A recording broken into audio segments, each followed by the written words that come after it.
What is up, everybody? J Nell here with my UFC 201 recap video. I hope you saw it. I'm a little late. I'm actually moving right now and I'm kind of in between internet service, so bear with me. I actually managed to watch this event from the prelims up and it was excellent, so please check it out. This is like the second time in history I've ever been swept. I got nothing right.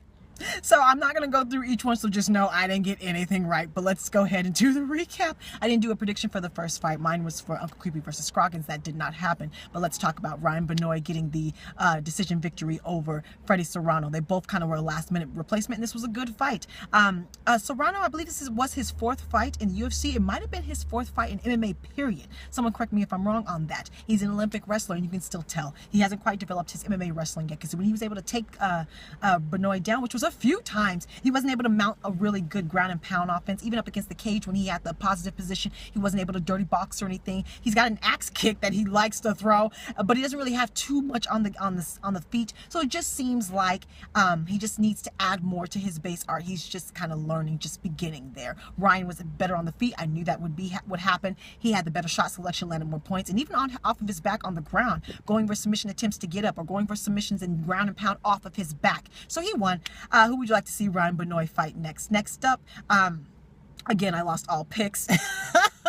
So, this fight, Francisco Rivera versus Eric Perez. Eric Perez got the decision versus Francisco Rivera, but this was a fun fight. Francisco Rivera won the first round. He just started first. He was quicker. He was landing the more shots. He was controlling the space, the octagon, pressing the pace. Seems like Eric was a little hesitant. Seems like he was a little flat-footed, wasn't really moving well. So he just simply, Francisco started first and he was first and won the first round. But then second round, looks like Eric woke up, honey. He made the necessary adjustments and Francisco seemed to be playing the same game. Eric was bouncy. He was moving all around, was quicker. He was able to get the takedowns and mount a nice ground and pound offense. He landed a spinning elbow, which opened up Francisco kind of up here on the head, pouring down blood. So he won the second round and won it pretty definitively. Like I said, he woke up and almost, maybe he took Francisco off guard because he was backpedaling a lot in that second round. So third round was much closer, but still went to Eric Perez.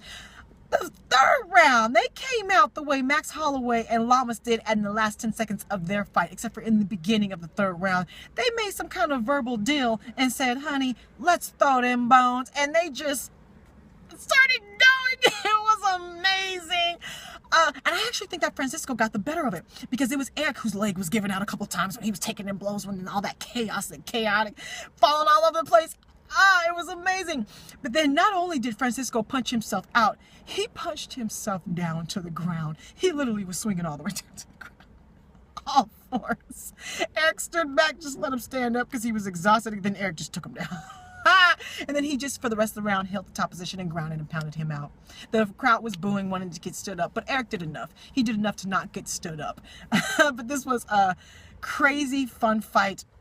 Who would you like to see Eric Perez fight next? Next up, looks like Jake Ellenberger saved his job, honey, against Matt Brown. This ended in the first round. They came out and Jake landed with the very first shot that he threw a haymaker, hit Matt Brown, knocked him on his butt, got on ground and pound, and then Matt Brown pulled out every veteran's trick he knew to survive, and he did, and he recovered. He was tying him up, he was moving, he managed to stand up, and with his reach advantage, he was able to clock Jake Ellenberger, began to move Jake backwards, began to control the pace himself, and move forward, and had Jake moving, sliding up against the cage, and then, until Jake Ellenberger landed a kick to the liver, and from what I hear from Dominic Cruz and Cerrone and everybody who's been hit by this kick, you get hit by this kick to the liver and your body just stops. And all you can do is grab your torso and fall to the ground, and that's exactly what happened. Jake landed this kick to the liver, Matt Brown grabbed his torso and just fell to the ground. He couldn't move, couldn't protect himself. Jake just wailed on him. Ref stopped the fight. Great stoppage. Jake Ellenberger saved his job. Good for you. Good for you. Who would you like to see him fight next? Next up, co-main event, and we saw Karolina Kowalkiewicz take the split decision victory over Thug Rose Namajunas. I was so frustrated. You know, I picked Rose. I was so frustrated watching her in this fight. Being so willing to accept bad positioning. Let's just talk about it. So she won the first round. She came out in space. She was better, clearly standing up. She was landing better shot selection. She was landing more. She was controlling the pace. Carolina, of course, was landing shots herself, trying to figure out how to get her way to get on the inside. But the first round went to Rose. Then the second round, for some reason, Rose kept trying to, I guess, take her down. She was pushing up against the fence, and even though Carolina had the bad positioning, she was winning that actual spot, landing brutal elbows to the face and kick and knee after knee to the torso. I was like, Rose, disengage! Disengage! I was screaming, Rose, back up! What are you doing? She's out muscling you. She's actually physically stronger than you are. You're not winning this position. And she was the one willing to engage. She was the one trying to fight in the punching pocket instead of the kicking pocket where she's better. Sometimes you have to be boring if that's the way you're going to win. She likes to showcase all of her skills. But honey, if you want to showcase your punching pocket skills and that's where your opponent is better, then you need to back up. That second and third round, Carolina even managed to take her down from the clinch position. Ground and pound on top, and Rose was going for submissions and things like of that nature, managed to stand up. But then again, trying to brawl and fight in close quarters where Carolina is better. She has bigger punching power than you are. She's more powerful than you. She's physically stronger than you. You're the finesse fighter. You have more tools from a distance. You're a black belt in Taekwondo. The kicks from the beginning. There should have been more kicks in the first round. Even though she won the first round, I wanted more kicks. Where were all the kicks? This was a bad fight for her. And I don't want to take anything away from Carolina, but Rose made bad decisions. And that's not to take anything away from Carolina, because decision making is part of the fighting game. And as as a fighter, if you see that your opponent's willing to fight your game in your space, then it's your duty to beat them in that game in your space. And that's what Carolina did. Good for her. She's probably going to get JJ next, the strawweight champ, Joanna. So and they fought before at amateurs, and actually JJ won, but you know, both of them have far grown since then. So we'll see how that goes. Next up, main event. And new UFC welterweight champion, the chosen one, Tyron Woodley. He beat my boy. They're both my boys. He beat my boy, ruthless Robbie Lawler, in the first round. I don't think anyone expected this to happen. Of course, I said coming off a long layoff, I just didn't think he would have enough to sustain the tenacity through a 5-round fight, but he didn't need 5 rounds. They were both feeling each other out. Not much action in the beginning there. Both being patient, both being careful. And then he got Robbie to bite on a feint, basically. Then caught him with a punch, which knocked Robbie back on his butt.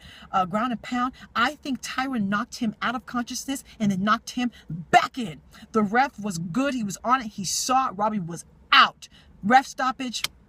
And new. Again, the TKO technically, but I think this was a KO because I think Tyron knocked him out, knocked him back in.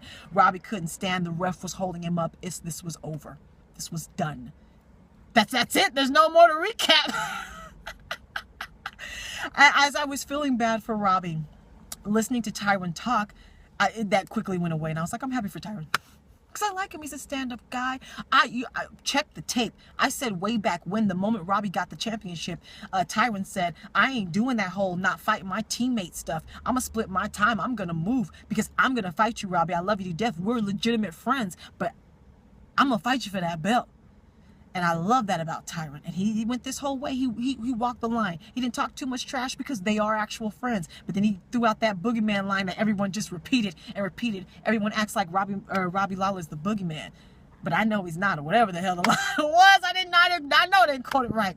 So I like Tyron. Congratulations, Tyron. And of course, I love a shakeup, so this is really exciting. Let me know how you did on your picks, any injury updates. Follow me on Facebook, Twitter, and Instagram, where I've already had the 15-second recaps. I already posted them yesterday. I'm on Snapchat now. Subscribe, like, talk to me, take care, and goodbye.